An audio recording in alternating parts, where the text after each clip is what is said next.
ठीक है, वर्क को एनर्जी कर रहे थे ना, वर्क डन हो गया था शायद, work done by constant force चल रहा था ना, क्वेश्चंस कर रहे थे। कितने क्वेश्चंस हुए होंगे दिखाओ जरा मुझे।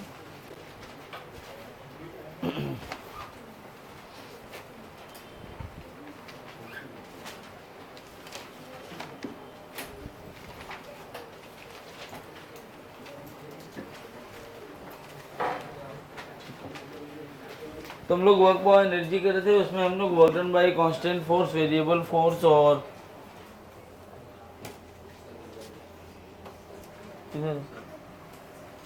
Thank you. तो कांस्टेंट फोर्स में क्या करते हैं, वेरिएबल फोर्स में क्या करते हैं और एफएक्स ग्राफ में क्या करते हैं हमने लिख लिया था, हो गया था ना लिख के। अब आज हमें क्वेश्चन सॉल्व करना है, उसके ऊपर एक दो क्वेश्चन हमने सॉल्व भी किया है।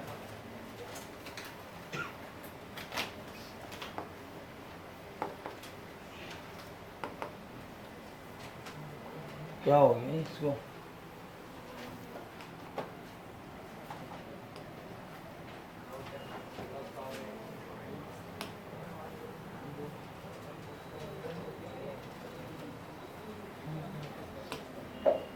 हाँ तो हमने एक दो क्वेश्चन भी किया था, फ्रिक्शन वाले क्वेश्चन कैसे करेंगे और नॉर्मल क्वेश्चन कैसे करेंगे ना। और आगे बढ़ते हैं। मान लो कोई ऐसा क्वेश्चन आ जाए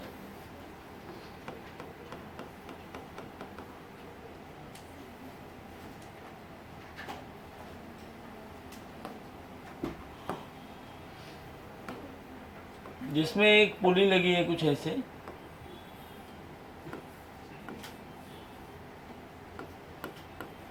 एक ब्लॉक यहाँ लगा है 1 kg का,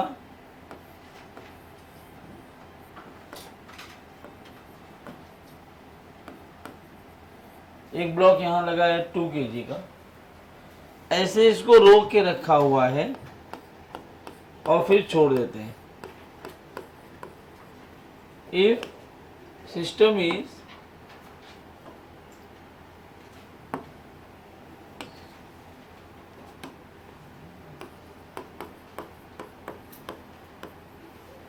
released from rest, find work done by string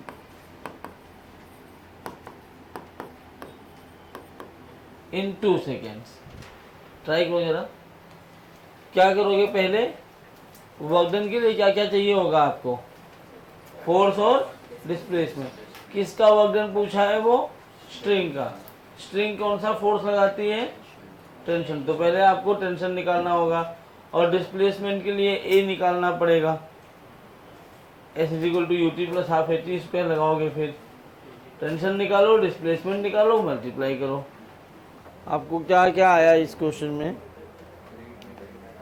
क्या क्या निकाल लिए अभी,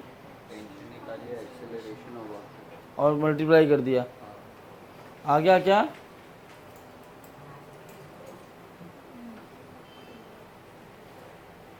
टेंशन कितना आया और एस, यहाँ मुझे लगता है गलती होगी,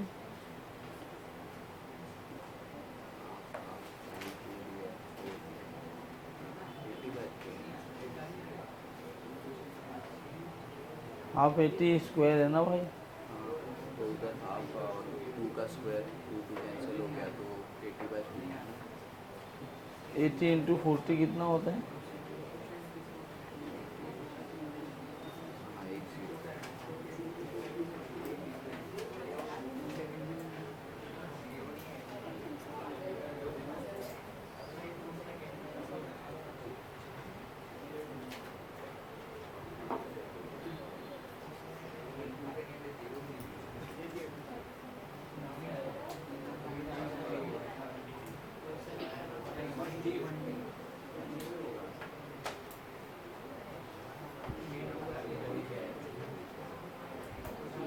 बेटा क्रॉस नहीं है, बीच में डॉट है, क्रॉस नहीं डॉट लगाओ बीच में, देखो कैसे करेंगे।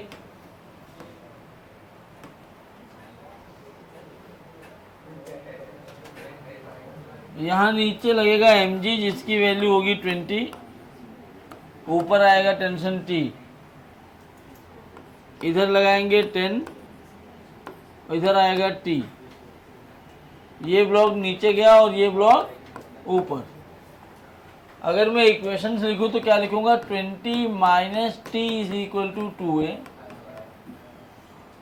और दूसरा equation t minus 10 is equal to a। Add करो दोनों को, t कैंसिल हो गया, 10 is equal to 3a, a मिला 10/3। अब अगर मैं इस a को सब्स्टिट्यूट कर दूं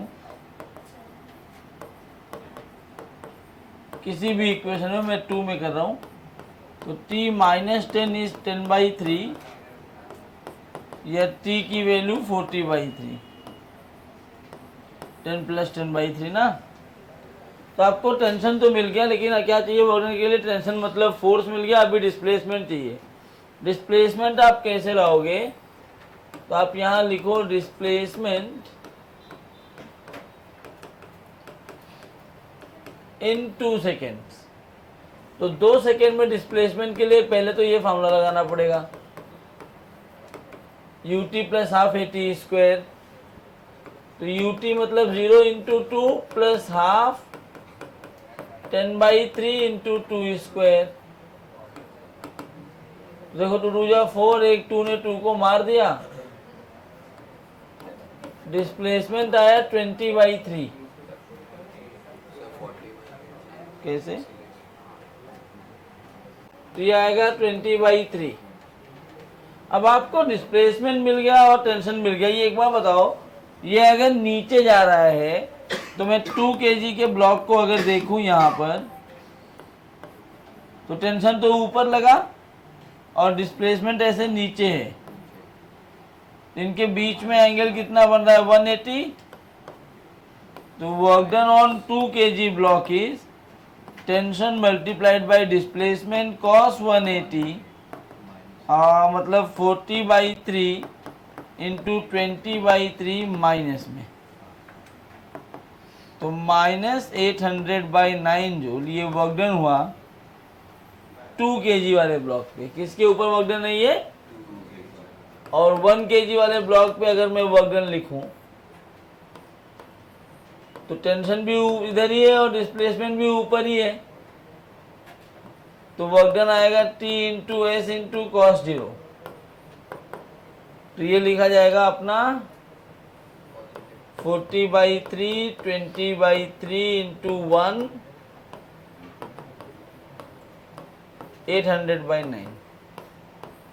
तो जो यहाँ वर्क डन स्ट्रिंग कर रहा है, स्ट्रिंग का वर्क डन 2 kg ब्लॉक पर माइनस 800/9 है। मतलब स्ट्रिंग चाहता है कि 2 kg का ब्लॉक नीचे ना जाए, रोक रहा है। और 1 kg का जो वर्क डन है वो 800/9 है, मतलब वो सपोर्ट कर रहा है डिस्प्लेसमेंट को। नेट वर्क डन सिस्टम का कितना हुआ, 0। कोई भी स्ट्रिंग होती है तो स्ट्रिंग पुली ब्लॉक सिस्टम में नेट वर्क डन 0 होता है। अब आप याद करिए, summation of T dot V is equal to 0 आपने पढ़ा है NLM में, कंस्टेंट में, वो यही चीज है। नेट वर्क डन कितना होता है, 0, किसी भी पुली ब्लॉक सिस्टम में। नोट करिए, मैं 1 मिनट में। हाँ, इतनी जल्दी आ गया।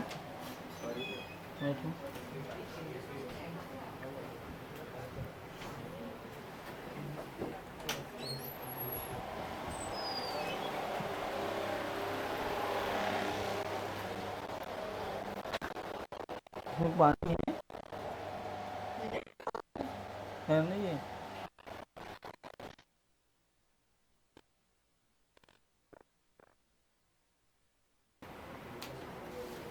चलो नेक्स्ट करते हैं। तो ये हो गया, अभी work done bye constant force हो गया। अब देखो दूसरा कैसे क्वेश्चन आते हैं। If force is 2x plus 3, find work done in first 2 seconds.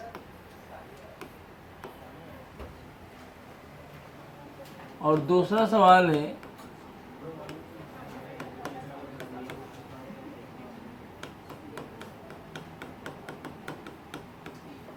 अगर ये फोर्स जो है अपना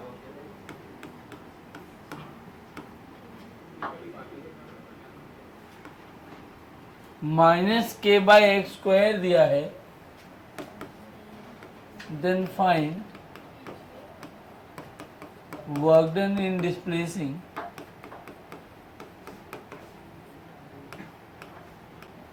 from x = 0 to x = 3 metre. Try करो दोनों सवाल।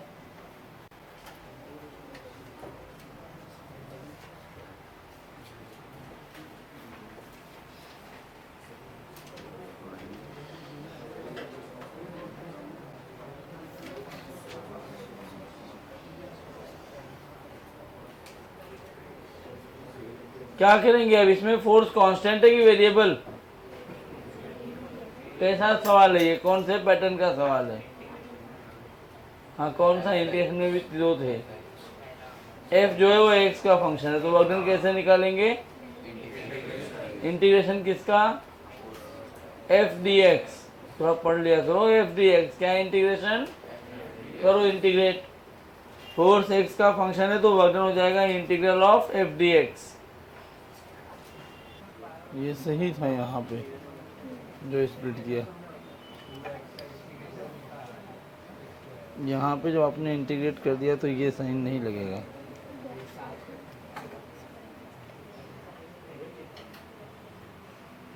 ऐसे ऐसे, और ये फिर इंटीग्रेट हो चुका है।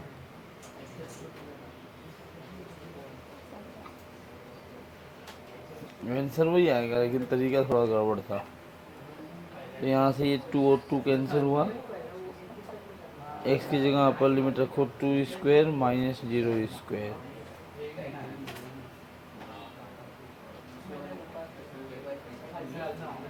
ठीक है।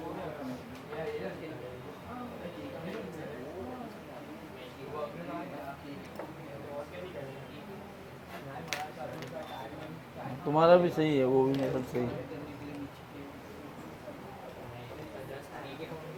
हाँ 10 आया। कितने लोगों को आ गया 10? सेकंड वाले के सर, बाकी सेकंड वाले -1/x आया ना, तो k बन गया 0 to 3 लिमिट। गुड। देखो पहले सवाल में फोर्स जो है वो x का फंक्शन दिया, ये आना चाहिए था भाई। तो ये होगा integral of F D x, x initial से लेके एक्स फाइनल। तो f की वैल्यू कितनी है? 2x + 3 dx। x इनिशियल है 0, x फाइनल है 2। तो मैं इसको ऐसे भी लिख सकता हूँ 2x dx + 3 dx। लिमिट 0 से लेके 2 और ये भी 0 से लेके 2। तो वर्क डन आएगा 2 बाहर,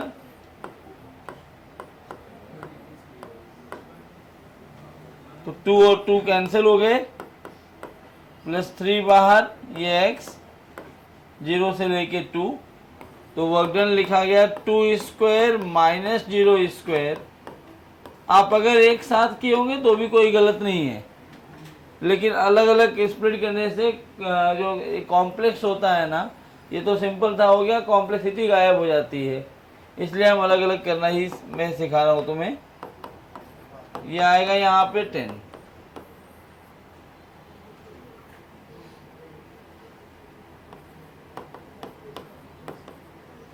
ठीक है, ये आंसर है। दूसरा सवाल,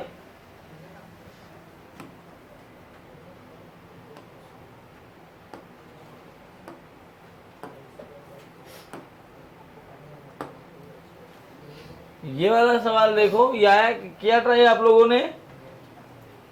देखो इंटीग्रेशन में दिक्कत नहीं होनी चाहिए, थोड़ा ट्राई करो। अभी इंटीग्रेशन अगर वीक है तो मुझसे मिलो, किसी के पास आईफोन होगा तो मैं एयर ड्रॉप कर देता हूँ। 51 पेज का एक PDF है, वो आप पढ़ डालो पूरा जेरोक्स निकाल के, आपके जो कैलकुलेशन वाली गलतियां वो दूर हो जाएंगी पढ़ोगे तो, ठीक है। f is equal to minus K by X square है, क्या ये भी फोर्स x का फंक्शन है, k कांस्टेंट है, कुछ नहीं बोला है, तो यहां भी वही फार्मूला लगेगा, x इनिशियल से लेके x। अच्छा, मैं इसको ऐसे लिखूंगा, f की वैल्यू है minus K by X square D x, और लिमिट कह रहा है x 0 से लेके x 3 तक, तो वर्क डन आएगा माइनस के, बाहर आ गया, इसको मैं लिख सकता हूं x raise to -2 D X, limit 0 से 3, बोलो हाँ। अब x raise to N D X का क्या फार्मूला लगाते हैं, x raise to n plus 1 upon n plus 1, यही फार्मूला है। तो मैं अगर आगे सॉल्व करूं तो x raise to n plus 1 मतलब -2 प्लस 1 अपॉन -2 प्लस 1, तो देखो ये क्या आएगा, x रेज टू -1 अपॉन -1, ये माइनस ने माइनस को काट दिया, लिमिट है 0 से 3, तो k और ये बन जाएगा 1/x, बस लिमिट रख दो, x की जगह पे एक बार अपर लिमिट और एक बार लोअर लिमिट।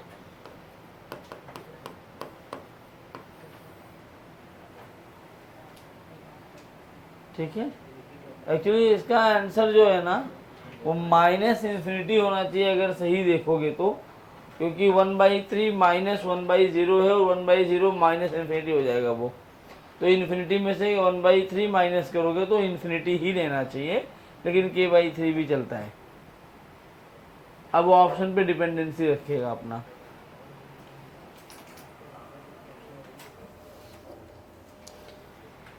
थोड़ा ऐसे बैठो कि लगे एनर्जेटिक हो तुम लोग, देखो मैं तुम्हें लग रहा है मेरी शक्ल देख के मैं रात भर सोया नहीं हूँ, हाँ सोया ही नहीं हूँ मैं,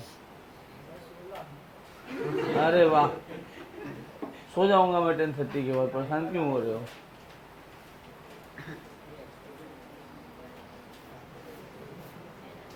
मेरी बच्ची हॉस्पिटलाइज थी तो मैं रात भर वहीं था, और अभी 1 हफ्ते रहेगी। उसको कुछ तो कान में इन्फेक्शन हो गया है, सूडोमोनास करके, वो खाली इंजेक्शन से ही जाता है और दिन में 5 बार लगेगा।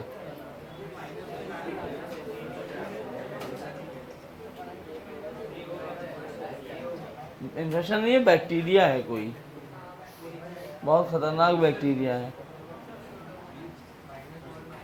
जानते हो क्या तुम लोग। मैंने बहुत दिखा लिया हर जगह की कुछ दवाई से ठीक हो जाए, नहीं हुआ तो करना ही पड़ा। लिख चुके ना, लिख रहे थे क्या, जल्दी लिखो।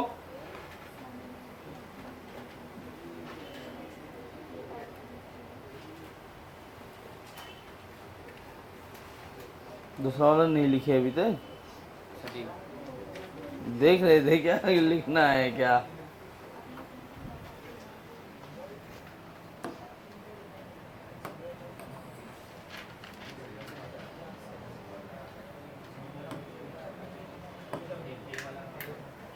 एक और सवाल,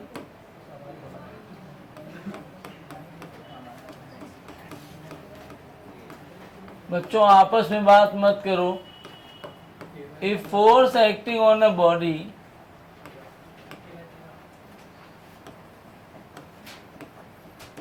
is given by F is equal to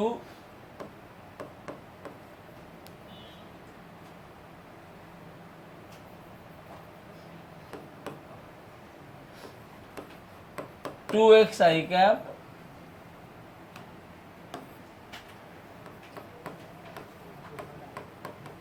three Y square J cap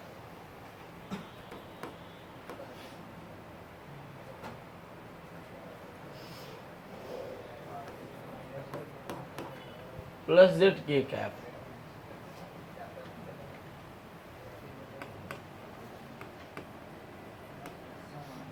Then calculate the work done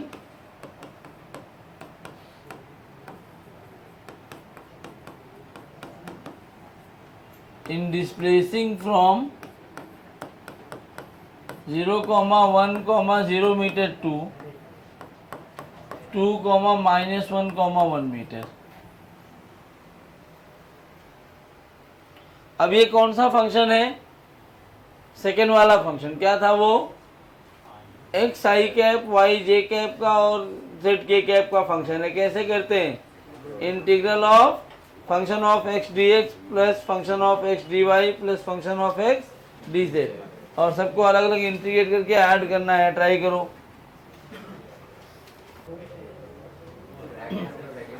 क्या करेंगे इसमें? कितने लोग किए? ट्राई कर लिया ना सब लोग? लिखना सबको है, क्वेश्चन छोड़ोगे नहीं आप। इसमें ये वाला फंक्शन में एक्स का भी फंक्शन है, वाई का भी है और जे का भी है, तो ऐसे लिखेंगे ना इसको।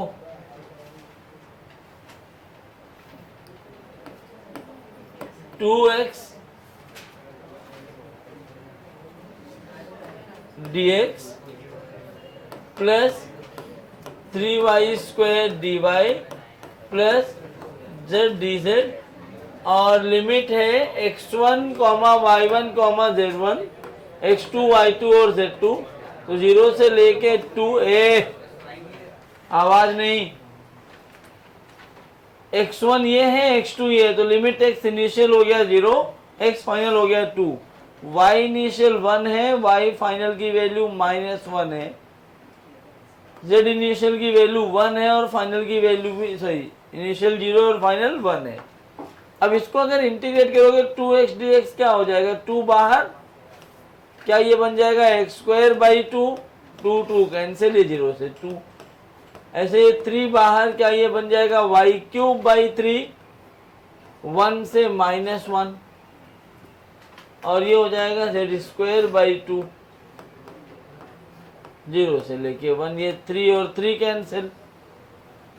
देखो वर्क डन क्या आया? ये आएगा 4 - 0, और ये लिखा जाएगा -1 का cube, -1 cube, and this is 1 square by 2 -0 square by 2। This is 4 plus -2 plus half. तो जो वर्क डन आएगा वो 4 - 2 का मतलब 2 प्लस हाफ, तो 5/2। कितने लोगों को 5/2 आया था? बस तुम खाली बकवास कर रहे हो दोस्त। आया क्यों नहीं आंसर? बातें नहीं करनी है, क्वेश्चन सॉल्व करना बहुत इंपॉर्टेंट है। आपको आंसर आ जाए फिर आप चिल्लाइए, हम आपको सपोर्ट करेंगे। कैसे 7/2 आ गया? तो कहाँ गलती हुई देखो। वाई में लिमिट गलत लग दिया था क्या तुम लोगों ने? लिमिट देखो, अच्छे से रखो, लिमिट में गलती नहीं होनी चाहिए।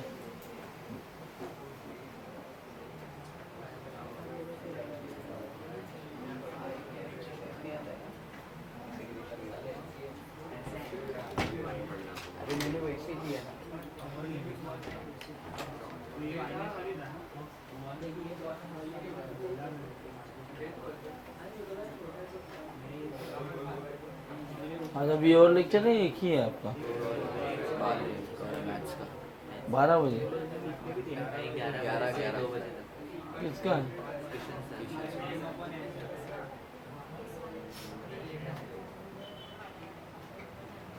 लिख चुके हैं। जहां भी गलती हो रही है उसको दूर करो। ये सवाल इसीलिए दिए गए कि आपकी गलतियां आपको खत्म करनी है। बेसिक इंटीग्रेशन में आप गलती मत करो, नहीं तो फिर दिक्कत होगी। आओ और सवाल करते हैं। इसी टाइप का नहीं करते, थोड़ा अलग अलग टाइप करते हैं। प्रैक्टिस के लिए आपकी बुक में क्वेश्चन है, मैं अभी आज मार्क करवा दूंगा।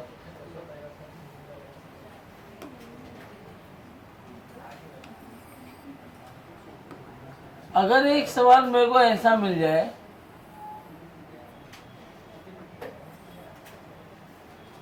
कि ये डिस्प्लेसमेंट है और ये फोर्स है,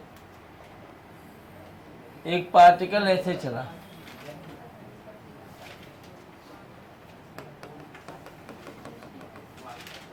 ये है 10 Newton,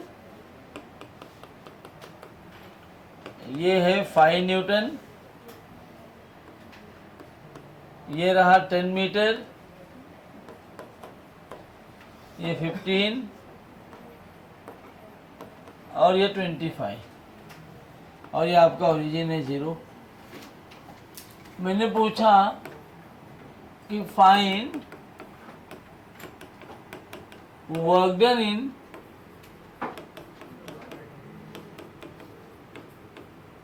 displacing from x is equal to 0 to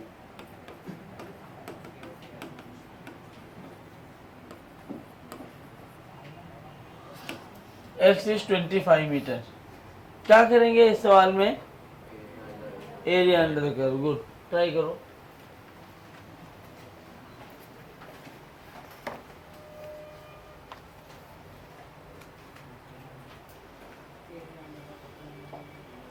आपको वर्कडन की प्रैक्टिस अच्छी करनी पड़ेगी, क्योंकि जितना अच्छा आप वर्कडन की प्रैक्टिस करेंगे उतना ही आगे के कॉन्सेप्ट्स आपके लिए आसान होते जाएंगे। कौन सा मेथड है, कैसे करना है, आपको पता होना चाहिए। हो गया, सो जाओ।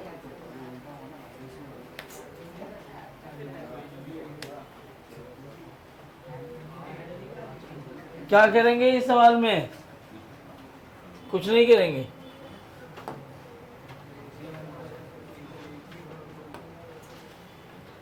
ऐसे एरिया अंडर कर्व निकालना होता है ग्राफ का, जो ऐसे कवर्ड एरिया है,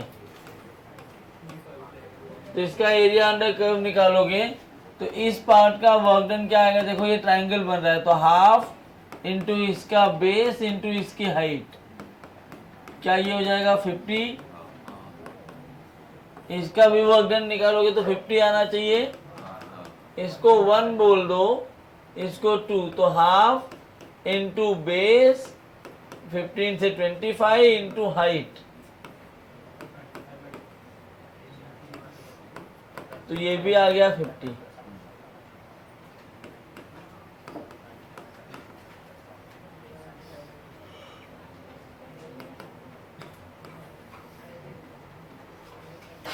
और तीसरे वाले का work done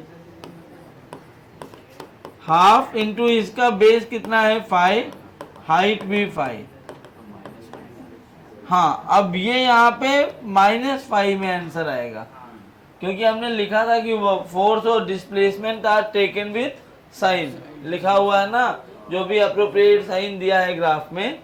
therefore net work done के लिए सबको ऐड कर दो, तो W1 plus W2 plus W3 लिखेंगे।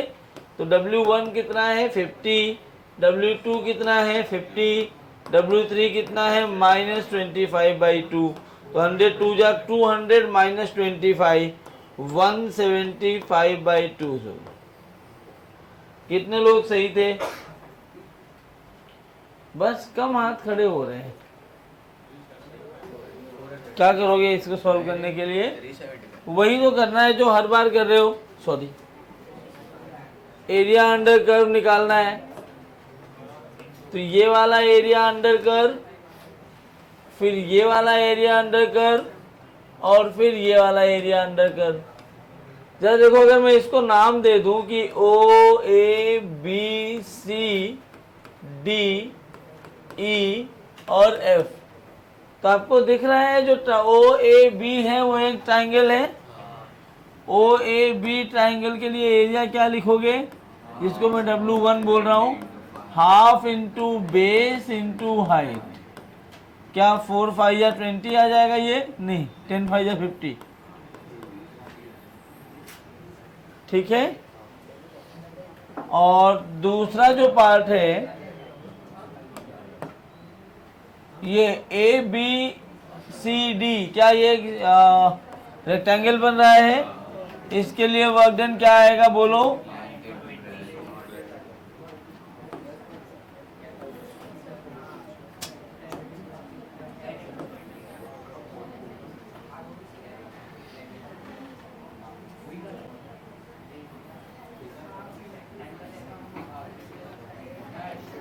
तो W2 is equal to length into breadth करोगे तो 20 इंटू 10, क्या ये 200 आया।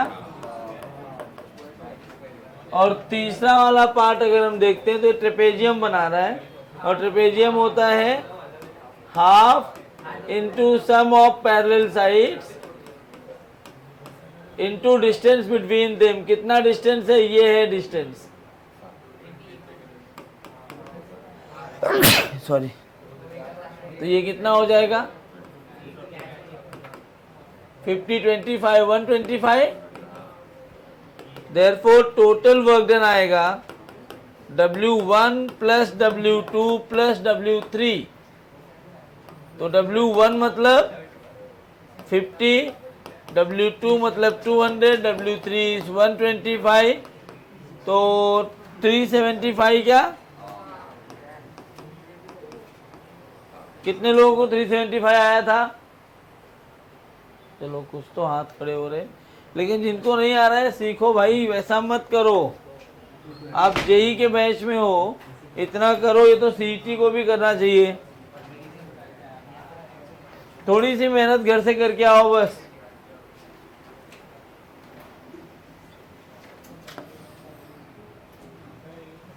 फटाफट नोट करो। तो ये आपका वर्क डन कैलकुलेशन था। कोई मॉड्यूल लाए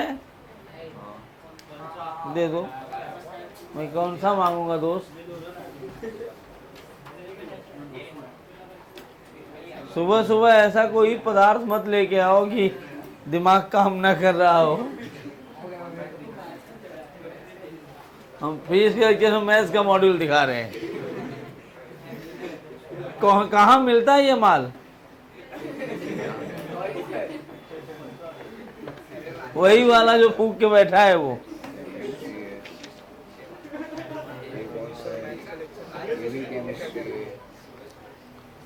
DPP1 मॉड्यूल 2 में DPP1 आपको करना है।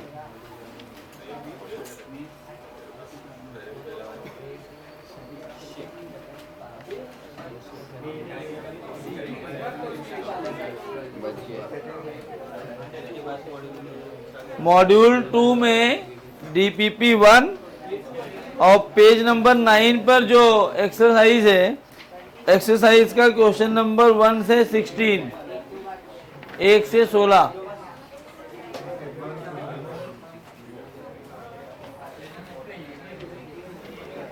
क्वेश्चन नंबर 1 to 16 एक्सरसाइज से और DPP1 ये आपका होमवर्क है। अगले लेक्चर में आपको करके आना है। अगर आपने ये होमवर्क कहीं से चीटिंग करके किया, मैं क्लास पे रैंडम किसी को भी, जो आपकी बुक में जो क्वेश्चन सॉल्व है वो सॉल्व क्वेश्चन को किसी को भी उठा के बोर्ड पे सॉल्व करवाऊंगा। अगर आप नहीं कर पाए तो मेरी नज़र में भले ही आपने मन से किए हों, लेकिन मैं ये मानूंगा कि आपने वो क्वेश्चन गूगल किया है या आपने कहीं से कॉपी किया है। उस क्वेश्चन को 100 बार लिख के तब घर जाना पड़ेगा। इससे बेटर ये है कि आप चीटिंग करके मत लिखना, ठीक है? हाँ ना, वही मस्ती वाली बात चलती तो बराबर इन्वॉल्व होते हो, पढ़ाई के नाम पे दिमाग ही काम नहीं करता। क्या बोल रहा है ये? चलो, तो ये एक work done bye constant force भी हो गया, वेरिएबल भी हो गया और एफएक्स कर्व से भी हो गया। अब आगे बढ़ते हैं वर्क डन के बाद इसका दूसरा सेगमेंट और सबसे इंपॉर्टेंट सेगमेंट की बात करेंगे बच्चों, जिसको हम बोलते हैं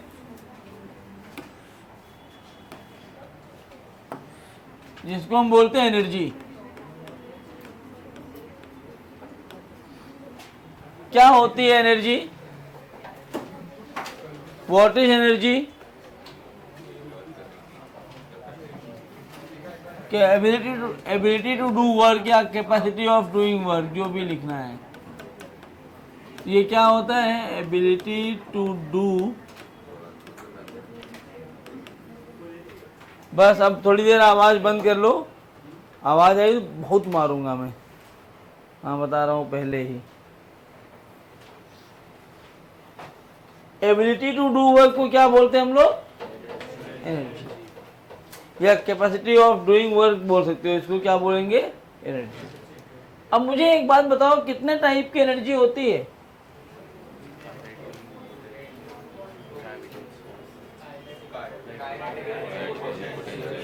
काइनेटिक और कुछ और? हाँ, तो कितनी होगी? एनर्जी काउंटलेस है, आप उनको काउंट नहीं कर सकते कितने टाइप की एनर्जी है। Kinetic, potential, heat, sound, wind, water, ये सब एनर्जी है। जितना पार्ट देख रहे हो, जितने टाइप जो भी आप एक्सपीरियंस करते हो, जहां से भी आप अकेले काम थोड़ी कर रहे हो, मल्टीपल सोर्स से काम करने वाले एनवायरमेंट में। एक इलेक्ट्रॉन भी काम कर रहा है, एक प्रोटॉन भी काम कर रहा है, मतलब एक एटम भी काम कर रहा है, क्योंकि एटम के बीच में इंटरमॉलिक्यूलर फोर्स काम करते हैं। और फोर्स लगेगा तो डिस्प्लेसमेंट आएगा, डिस्प्लेसमेंट आया तो वर्क डन हुआ, और वो काम कौन किया होगा? किसी न किसी एनर्जी के थ्रू। आपने स्ट्रक्चर ऑफ एटम में पढ़ा है ना कि कोई इलेक्ट्रॉन अपने लोअर ऑर्बिट से निकल के ऊपर वाले ऑर्बिट में चला गया, एक्साइटेड स्टेट बोलते हैं उसको, कि वो एक्साइट हो गया इलेक्ट्रॉन, या ऊपर से नीचे आ गया तो बोलते हैं काम तो हुआ, काम हुआ तो एनर्जी आई, और वो एनर्जी क्या कहलाती है? एच न्यू, जहाँ एच क्या है आपका? Planck constant, E = H nu. पढ़ा ना बोर का एटॉमिक मॉडल? वो जो आप पढ़ रहे हो वो सब भी तो काम ही कर रहे हैं ना, न्यूक्लियर एनर्जी है वहाँ पे, अलग बात है।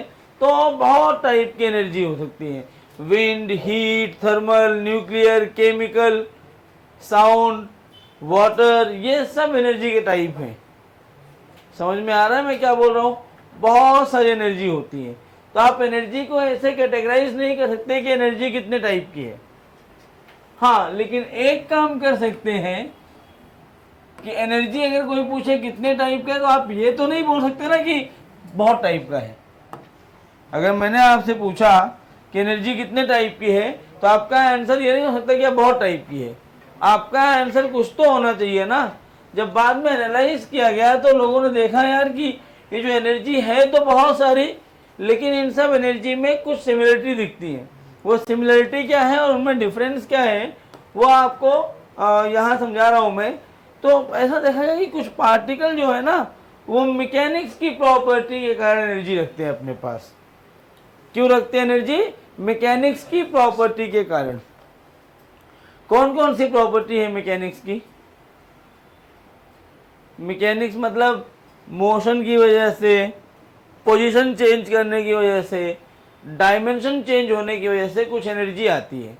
तो मोशन की वजह से, डायमेंशन चेंज करने की वजह से, या फिर पोजीशन की वजह से जो एनर्जी आएगी उसको हम बोलेंगे मैकेनिकल एनर्जी। क्या बोलेंगे? मैकेनिकल। और मैकेनिक्स क्या है जानते हो ना? मैकेनिक्स इज अ ब्रांच जहां पे हम किसी पार्टिकल के मोशन की बात करते हैं एंड कॉज ऑफ मोशन की बात करते हैं। मतलब फोर्स की बात होती है बेसिकली और मोशन की बात होती है।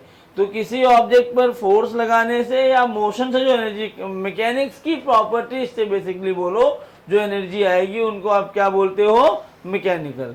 और जो मैकेनिक्स की प्रॉपर्टी के अलावा एनर्जीज हैं उनको हम क्या बोलते हैं? Non mechanical. क्या बोलते हैं उनको? तो अगर एनर्जी की बात करें, दो टाइप की एनर्जी हो गई, एक कौन सी? मैकेनिकल, और दूसरी कौन सी? मैकेनिकल एनर्जी हो गई, और दूसरी हो गई नॉन मैकेनिकल एनर्जी।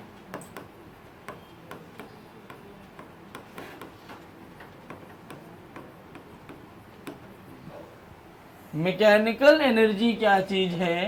तो आप इसको बोलोगे दिस इज एनर्जी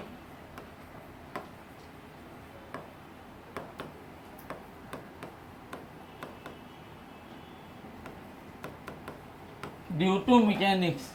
आप मैकेनिक्स ना बोल के ये बोल सकते हो energy due to the motion of a particle और चेंज इन कॉन्फ़िगरेशन। अब मैकेनिकल एनर्जी और नॉन मैकेनिकल की बात करो तो non mechanical energy due to और अदर फैक्टर्स। कौन कौन सी एनर्जी होती है? बहुत सारी होती है, लेकिन जो हम पढ़ने वाले हैं हमारे 11th 12th के सिलेबस में, मैं उनकी बात करूंगा। तो heat energy,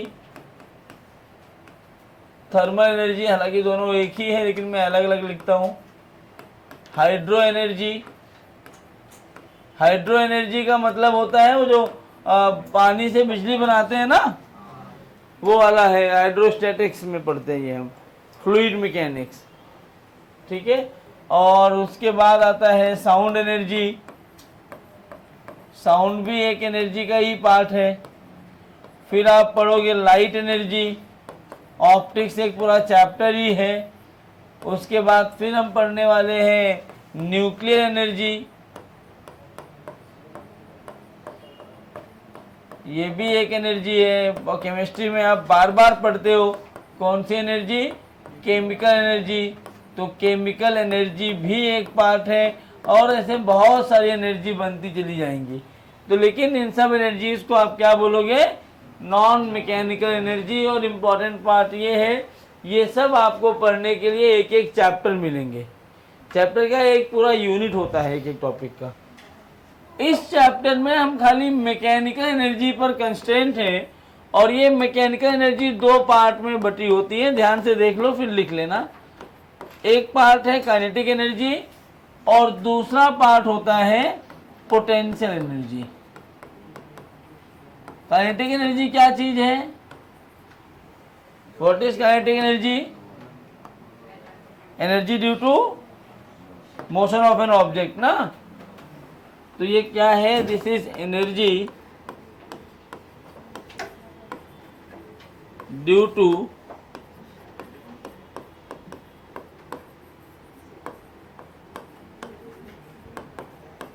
motion of an object.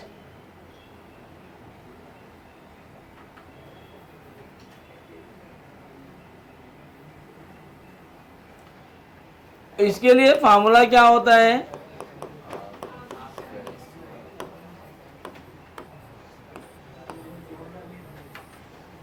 इसमें बहुत बकवास नहीं करनी है। बकवास कहाँ करनी है अपने को, पोटेंशियल एनर्जी पे। क्या होती है पोटेंशियल एनर्जी, स्टोर्ड एनर्जी। क्या फार्मूला होता है, mgh, mgh नहीं है, mgh एक टाइप का फार्मूला है, कंप्लीट फार्मूले में mgh नहीं आएगा, अलग अलग एनर्जीज होती हैं। mgh is gravitational potential energy. ये क्या है, आप लोग नीचे लिखना है, यहाँ पे ऐसी जगह मैंने छोड़ा है। ये है energy stored by an object, समझना ध्यान से, due to change in position और कॉन्फ़िगरेशन। ये कॉन्फ़िगरेशन चेंज में क्या होता है, जैसे मेरे पास एक स्प्रिंग है, मैं उसको खींच के छोड़ दूं तो क्या ये वापस आ जाएगा अपनी जगह पे, तो खींच के छोड़ा वो वापस क्यों आया। तो अगर मैं किसी भी स्प्रिंग को खींच के छोड़ रहा हूँ तो मतलब मैं उसकी लेंथ में चेंज कर रहा हूँ। लेंथ में चेंज किया या एलोंगेट करूँ या फिर कॉम्प्रेस करूँ, दोनों हो सकता है। तो उसको हम बोलते हैं कि हमने स्प्रिंग के कॉन्फ़िगरेशन को चेंज कर दिया। अगर हमने कॉन्फ़िगरेशन भी चेंज किया तो भी जो एनर्जी आएगी वो कौन सी आएगी, पोटेंशियल। भाई स्प्रिंग को खींच के छोड़ो, वापस आएगा कि नहीं आएगा। तो आप खींचने के लिए आपने वर्क डन किया था ना, वापस कैसे आया, अपने पास से एनर्जी लगाया, वो एनर्जी उसको मिली कहाँ से होगी, खींचने के टाइम ही उसने उतनी एनर्जी अपने पास रख ली थी, समझा। तो कोई भी ऑब्जेक्ट जब आप उस पर काम करते हैं, उस जिससे उसका कॉन्फ़िगरेशन चेंज हो या फिर उसकी पोजीशन में कोई चेंज आए, तो पक्का वहाँ पे पोटेंशियल एनर्जी का रोल रहेगा। समझ में आया क्या। अब ये पोटेंशियल एनर्जी भी आगे चल के 3 पार्ट में डिवाइड की गई है। पहला पार्ट है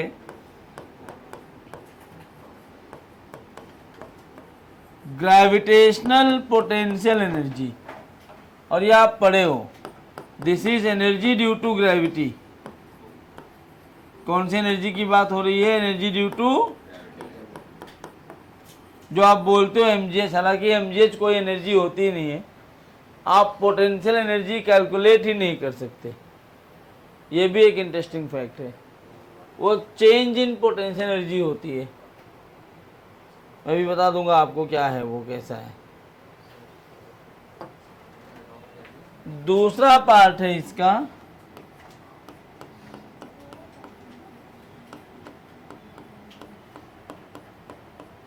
elastic potential energy,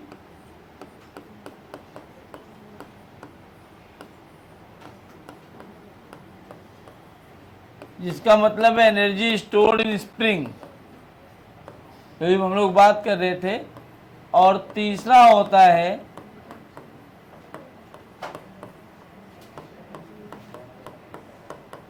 electrostatic potential energy. खैर पोटेंशियल एनर्जी तो बहुत टाइप के होते हैं, N number of potential energy हो सकती है। कोई भी अभी आगे हम पढ़ेंगे, एक कंजर्वेटिव फोर्स होता है। कोई भी फोर्स अगर कंजर्वेटिव है तो वो पोटेंशियल एनर्जी रखेगा। लेकिन हम अपने सिलेबस में ये 3 तरह की पोटेंशियल एनर्जीज की बात करते हैं, ग्रेविटेशनल, इलास्टिक और इलेक्ट्रोस्टैटिक। अब इसमें भी इम्पोर्टेंट ये है, इलेक्ट्रोस्टैटिक क्लास 12 का पहला पूरा यूनिट है, तो ये हम वहाँ पढ़ते हैं। इस चैप्टर में इसको नहीं पढ़ेंगे।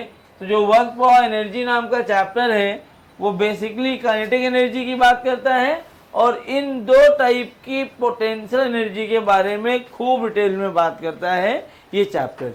तो एनर्जी क्या होती है? Ability to do work. अभी जो एबिलिटी है टू डू वर्क, ये एनर्जी है, और एनर्जी के कितने टाइप हो गए? 2। कौन कौन से? मैकेनिकल और, सब लोग बोलो, कौन कौन से? और तेज बोलो। किसको बोलते हैं मैकेनिकल? जो मैकेनिक्स पे डिपेंड करता है। हाँ, कौन और कितने टाइप का होता है ये मैकेनिकल? कौन कौन से 2? काइनेटिक क्या होता है? एनर्जी ड्यू टू, क्या फार्मूला? पोटेंशियल क्या होता है? Why it is stored? Due to change in. हाँ, कितने टाइप की एनर्जी पोटेंशियल वाली? कौन कौन सी?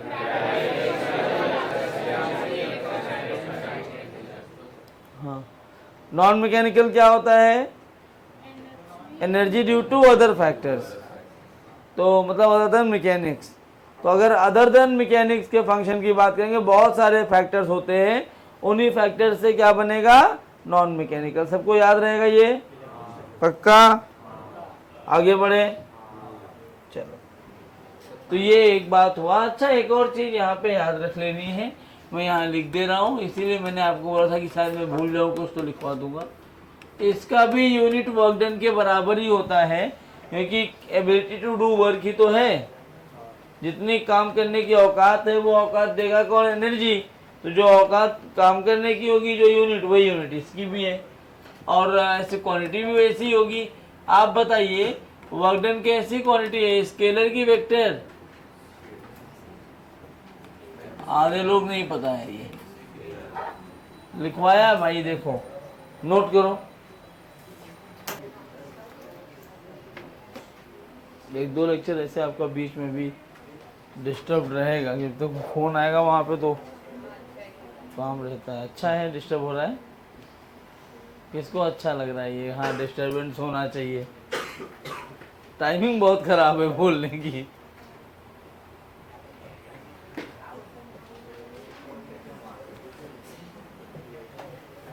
तो इतनी सारी एनर्जी है।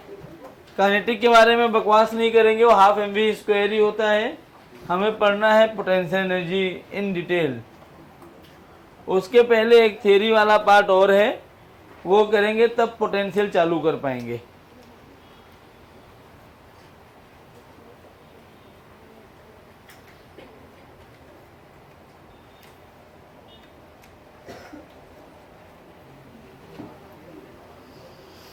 हो गया होगा? चले आगे, जल्दी लिखो भाई, बातें कर रहे हो तो कैसे हो जाएगा?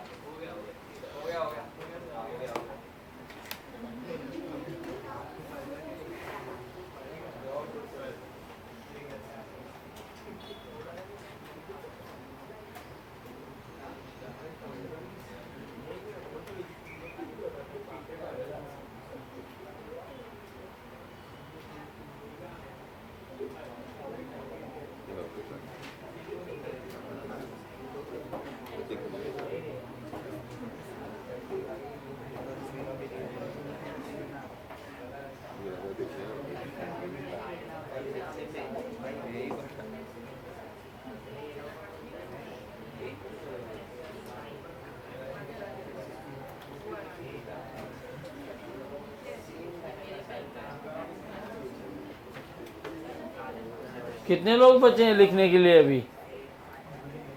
जल्दी लिखो।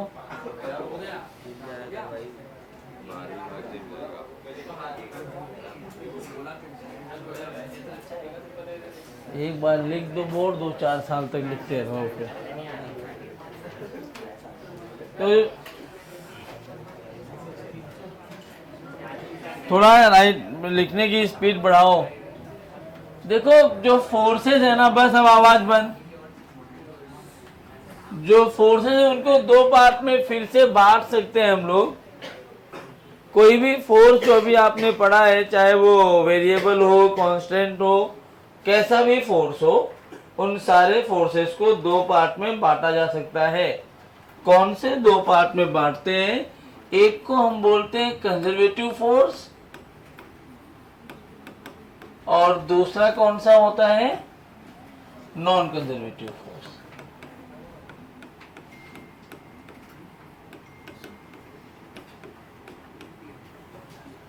एक है कंजर्वेटिव फोर्स और दूसरा है नॉन कंजर्वेटिव फोर्स।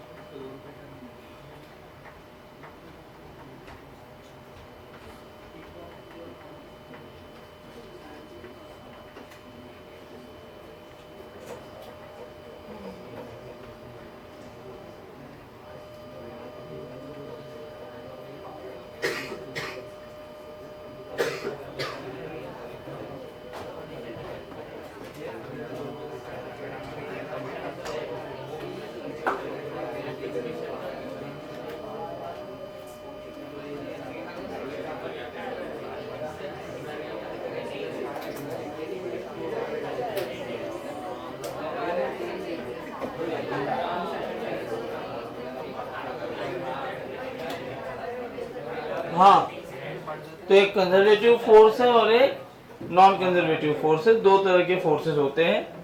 अब देखो कंजर्वेटिव फोर्स किसको बोलेंगे? ये ऐसे फोर्सेस होते हैं ना जो पाथ इंडिपेंडेंट होते हैं। Work done by these forces are path independent. इसका मतलब क्या है? मान लो एक पॉइंट ए मेरे पास यहाँ है, बी मेरे पास यहाँ पर है। ए और बी के लिए एक रास्ता ये गया। मैं ए से बी इस रास्ते का वर्क डन निकालूं, या इस रास्ते का वर्क डन निकालूं, या इस रास्ते का वर्क डन निकालूं। अगर ए से बी जाने वाला फोर्स बराबर है तो ये W1, W2, W3 तीनों बराबर होने चाहिए। अगर ये तीनों बराबर नहीं हुए मतलब ये फोर्स कंजर्वेटिव नहीं है। समझ में आया क्या? कोई दिक्कत? क्या याद करेंगे कि वर्क डन जो है इन फोर्सेस का कैसा होता है? Conservative in nature. दूसरा पॉइंट,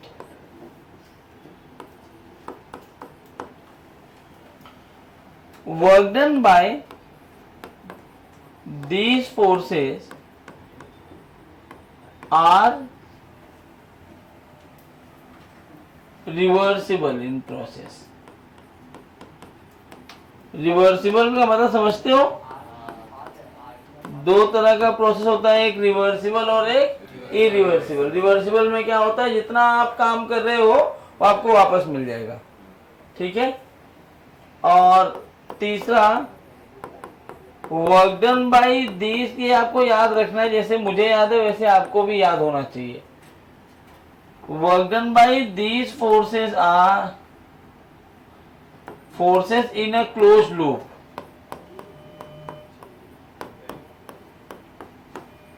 इस जीरो क्लोज लूप का मतलब जैसे मैं ए से चला, ऐसे घूम के कहीं से भी कैसे भी करके मैं यहीं वापस आ गया, ऐसे यहीं घूम के यहीं आ गया, तो इसका वर्क डन कितना होगा? इसका वर्क डन होना चाहिए 0। ठीक है क्या?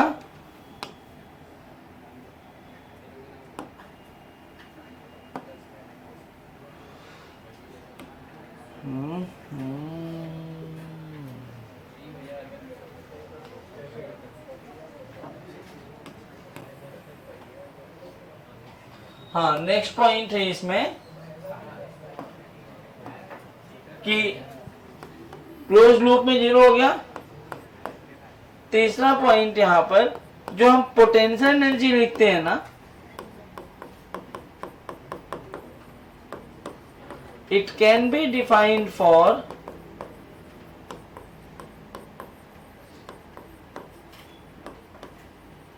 These forces only. मतलब जो कंजर्वेटिव फोर्सेस होते हैं उनके लिए ही हम डिफाइन कर सकते हैं पोटेंशियल एनर्जी, बाकी सबके लिए नहीं।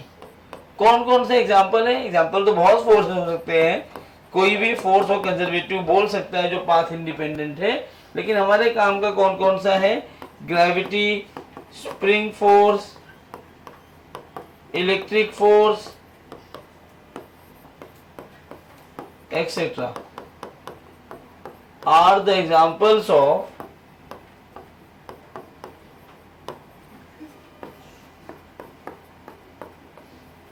Conservative forces. ये इतना आपको याद रखना पड़ेगा। अब नॉन कंजर्वेटिव में क्या होगा? मैं लिख नहीं रहा हूं, आपको लिखना है। क्या लिखोगे? जैसे यहाँ क्या लिखा है? Work done by these forces are path independent, तो यहाँ क्या लिखोगे? पाथ डिपेंडेंट, पूरा वही। Work done by these forces are reversible in process, irreversible. Work done by these forces in a close loop is 0, नहीं यहाँ पे इज नॉट इक्वल टू 0, सब वही है, खाली is not. The term potential energy can be defined for conservative force, can not be defined for this. ठीक है, ये सारे पॉइंट लिखोगे। मैं यहाँ पे खाली एग्जांपल लिख रहा हूँ। फ्रिक्शन, विस्कस फोर्स, ये लिक्विड में फ्रिक्शन का काम करता है।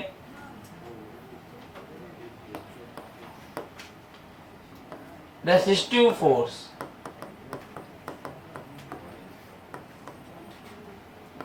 they are the examples of non-conservative forces.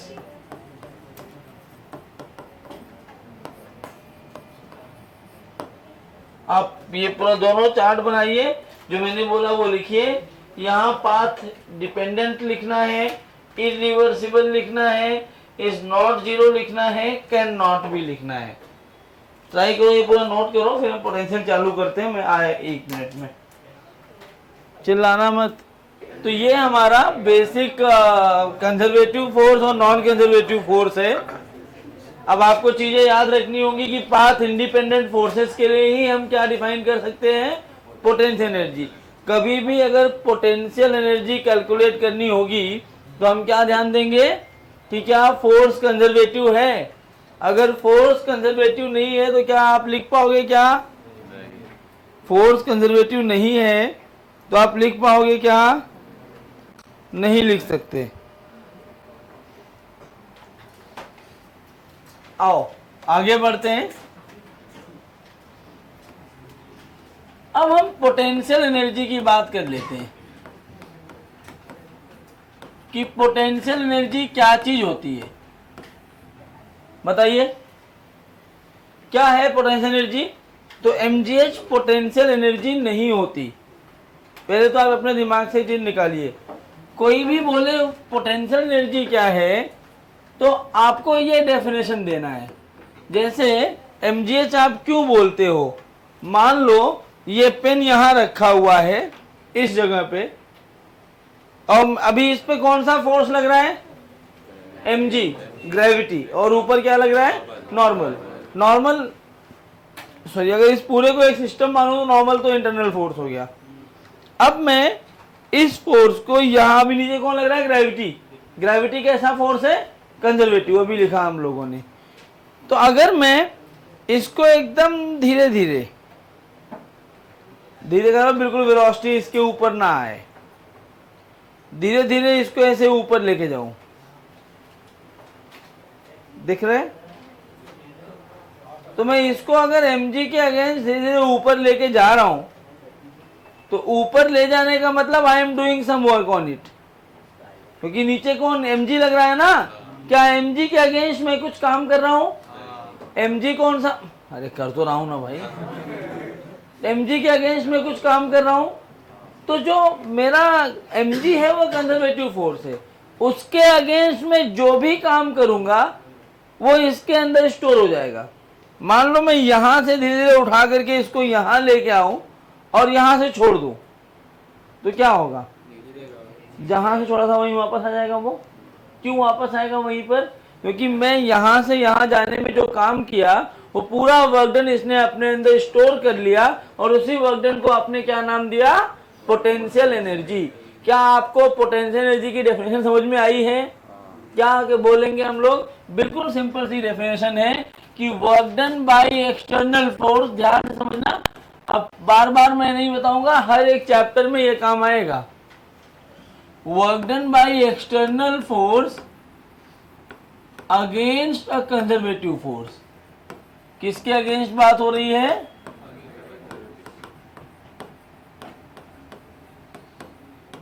To move an object slowly. Slowly क्यों? क्योंकि अगर तेजी से मूव कराओगे तो उसकी वेलोसिटी में चेंज आएगा, और किसी ऑब्जेक्ट की वेलोसिटी में चेंज आया तो काइनेटिक एनर्जी भी आ गई, और पोटेंशियल आप लिख नहीं पाओगे। स्लोली जब भी वर्ड आता है उसका मतलब है पार्टिकल की वेलोसिटी कांस्टेंट है, और अगर वेलोसिटी कांस्टेंट है तो काइनेटिक एनर्जी का चेंज भी कैसा होगा? जीरो। तो हमें चेंज इन काइनेटिक एनर्जी को जीरो रखना है।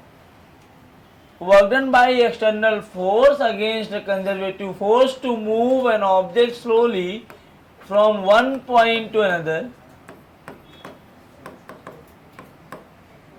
one point to another is stored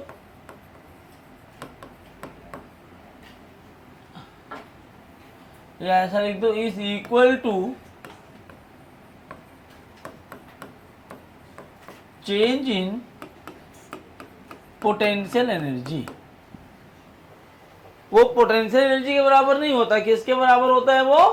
change in potential energy के। किसके बराबर होता है वो? चेंज इन पोटेंशियल एनर्जी के। अब ध्यान से समझना ये क्या मैं बोल रहा हूं, इसका मतलब क्या है।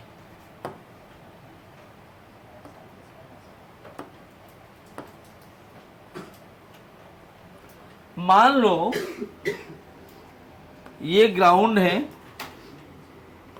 मेरे पास यहां एक ऑब्जेक्ट है, इसका मास है m, लेट से ये वाला पॉइंट है A, और मुझको इसी ब्लॉक को यहां से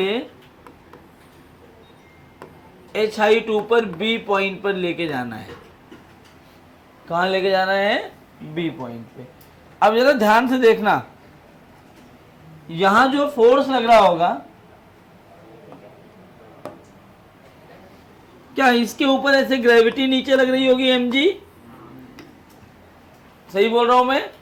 ग्रेविटी इस तरह से नीचे लग रही होगी। अब अगर मेरा काम देखा जाए तो मेरा काम तो ऐसा होगा F एक्सटर्नल, सही बात है, और डिस्प्लेसमेंट भी किधर है? ऐसे ऊपर की तरफ ही है, A से B लेके जा रहे हो, तो मैं ऐसे लिखूंगा delta U। Delta U basically होगा क्या? U at B minus U at A। Delta U is equal to work done by external agent. यही तो लिखा हमने अभी। तो यहां एक्सटर्नल एजेंट का वर्क डन है कितना? वेक्टर F एक्सटर्नल डॉट, अगर कांस्टेंट है तो H, और कांस्टेंट नहीं है तो DH। बात तो एक ही है। क्या ये बात समझ में आई है? बेसिकली ये हमारा पोटेंशियल एनर्जी है, लेकिन यहां पर जो हम, क्योंकि बार बार हमें ये फोर्स निकालना बहुत डिफिकल्ट है अपने लिए, दिया नहीं होता, तो मैं यहां पे ऐसा बोल सकता हूं, as object is moving slowly. हमें कॉन्सेप्ट में दिया है ना, object is moving slowly, therefore external force has to be equal to conservative force but in opposite direction। Slowly कब मूव करेगा? इसकी वेलोसिटी कांस्टेंट कब होगी? इसकी वेलोसिटी कांस्टेंट तब होगी जब पार्टिकल का ये ऊपर वाला फोर्स और नीचे वाला फोर्स दोनों इक्वल हो जाए। और ये जो mg है इसी को तो मैं कंजर्वेटिव फोर्स बोलता हूँ, बराबर। तो क्या मैं इसको ऐसे भी लिख सकता हूँ, delta U is equal to minus of F of conservative dot H, और F of conservative force dot H लिखोगे तो एफ डॉट एच तो क्या था, वर्क डन ना। तो क्या ये भी वर्क डन ही है, लेकिन किसका वर्क डन है, ये कंजर्वेटिव फोर्स का। एफ सी मतलब यहाँ पे मैं पूरा लिख दूं क्या, एफ ऑफ कंजर्वेटिव, और ये क्या आया, डब्ल्यू ऑफ, लेकिन साइन माइनस में। भाई एफ डॉट एच क्या होता है, work done by conservative force, negative sign, ये यहां से आ गया। अगर मैं चाहूं तो इसको ऐसे भी लिख सकता हूं, ध्यान से देखो, कुछ है नहीं, खाली मैं उसको आगे पीछे रीअरेंज कर रहा हूं बस। Work done by conservative force is equal to minus times of delta U, और बार बार हम यही फार्मूला यूज करते हैं कि कोई बोले पोटेंशियल एनर्जी क्या है, तो आप बोलोगे पोटेंशियल एनर्जी तो अपने को नहीं पता है, अपने को क्या पता है, ग्रेविटेशनल पोटेंशियल एनर्जी पता है। हम चेंज इन पोटेंशियल एनर्जी निकालते हैं, क्या निकाल सकते हैं, चेंज। जो आप ग्रेविटेशनल में आप mgh बोलते हो, अगर आप याद करो तो वहां ग्राउंड पे पोटेंशियल एनर्जी 0 ले लेते हो। जरूरी है क्या मैं ग्राउंड से ही फेंकूं, मैं एक ऑब्जेक्ट को यहाँ रखा हूं, ऑलरेडी ये तो कुछ हाइट पे है ना, तो यहां से यहां ले जाओगे तो यहां से यहां जाने में जो ये एनर्जी स्टोर करेगा वो एनर्जी चेंज इन पोटेंशियल होगी, ना कि पोटेंशियल होगी इस पॉइंट की एनर्जी, क्योंकि मैं काम तो यहां से यहां जाने में किया ना, पोटेंशियल तो इतनी पूरी हो गई, तो यहां से यहां जाने में जो काम करोगे इन दोनों के बीच का ही वर्क डन देगा ना वो। तो इसीलिए हम कभी भी वर्क डन पोटेंशियल नहीं निकाल पाते, हम क्या निकाल पाते हैं, चेंज। मैं अब आगे वो भी कराऊंगा जो भी बोला मैंने। क्या ये बात समझ में आ गई है? तो how to calculate potential work done by conservative force, कैसे करते कैलकुलेट, कैसे करते हैं, सबकी आवाज आनी चाहिए, कैसे करेंगे। अब अभी तक जितना पढ़े उसे रिकॉल करके बताओ कौन कौन से फोर्सेस कंजर्वेटिव हैं। Gravity, spring force, electric force, नहीं सकता। समझ में आया? ये सारे फोर्सेस कैसे हैं, कंजर्वेटिव। तो पहले ये पता करना होगा क्या यही सारे फोर्सेस लग रहे हैं कि कोई अलग फोर्स लग रहा है। यही सारे फोर्स होंगे तो काम अपना हो जाएगा। अच्छा, ये हो गया work done by conservative force. या मैं इसको ऐसे भी तो लिख सकता हूं, ध्यान से देखो यार, मुझे ना एक बहुत अच्छा आइडिया है इसको लिखने का, कि work done by conservative force जो होता है वो minus of change in potential energy है। तो मैं माइनस लिखूं, चेंज का मतलब क्या है, you final minus you initial. और अगर माइनस साइन बाहर लगा हुआ है तो क्या मैं कंजर्वेटिव फोर्स की जगह पे इसको ऐसे लिखूं, you initial minus U final. मैं ये भी फार्मूला याद रखता हूँ, दोनों एक ही चीज है, अलग अलग नहीं है। मैं बेसिकली ये याद रखना है, याद रखना तुम्हारी मर्जी, मैं इसको रेफर करता हूँ क्योंकि इसमें क्या कैलकुलेशन वाइज कोई भी दिक्कत नहीं होती, प्लस माइनस में गलती कभी भी नहीं होगी। आप क्या करो, कभी भी पोटेंशियल एनर्जी पूछे, सबसे पहले आप ढूंढो इसमें कंजर्वेटिव फोर्स कौन सा है। क्या ढूंढोगे आप, कि इसमें कंजर्वेटिव फोर्स कौन सा है, उस कंजर्वेटिव फोर्स का वर्क डन निकाल लो। क्या निकाल लो, उसका, और वर्क डन निकालना अभी सीखे आप लोग। जैसे आपके पास वर्क डन आ जाए, U initial minus U final कर दो। क्या कर दोगे आप, U initial minus U final, आपको मिल जाएगा potential energy, change in potential energy basically मिल जाएगी। नोट कर डालो तो स्लाइटली ग्रेटर देन, जैसे मान लो 50 mg है तो मैं 50.00000000000001 कर दूं तो भी चलेगा, तो अप्रोक्सीमेटली 50 हो गया। इसमें और चाहिए तो ऐड कर लो। और ये पेपर में स्टेटमेंट वाइज क्वेश्चन में आता है, potential energy depends upon frame of reference but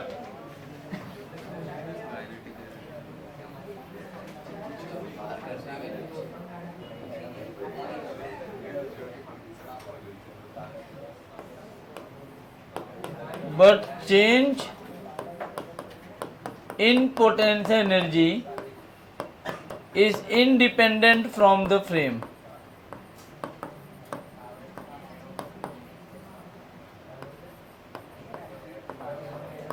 इसका मतलब समझो, इसका मतलब ये है, जैसे मान लो मैं एक पेन इस टेबल पे रखा है बेंच के ऊपर, मैं ग्राउंड पे एकदम बिल्कुल ग्राउंड पे लेट गया हूं और मैं पूछूं इसकी एनर्जी बताओ, तो मेरे लिए हाइट कितनी है इसकी, h हाइट होगी या h1 हाइट है, तो मैं क्या बोलूंगा, इसकी एनर्जी mg h1 होगी।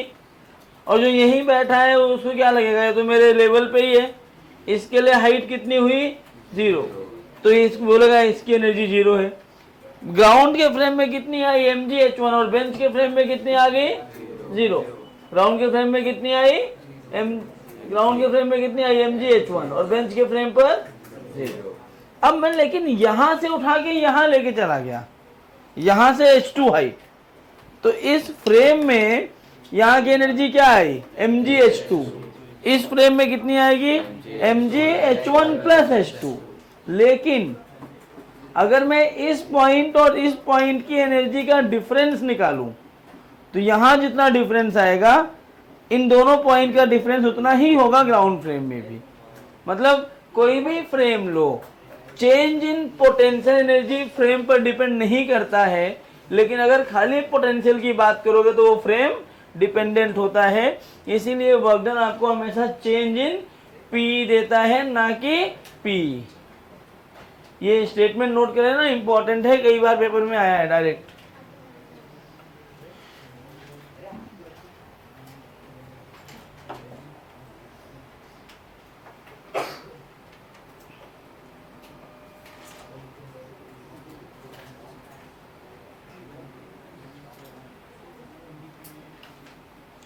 लिखा आपने, तो अब ये बेसिकली आपका पोटेंशियल एनर्जी हो गया, ये खाली डिफाइन करने के लिए था।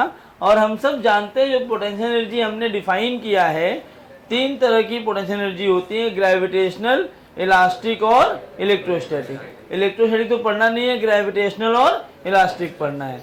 तो मैं ग्रेविटेशनल स्टार्ट करता हूँ। अभी है 10:30 तक लेक्चर, 7 मिनट है अभी।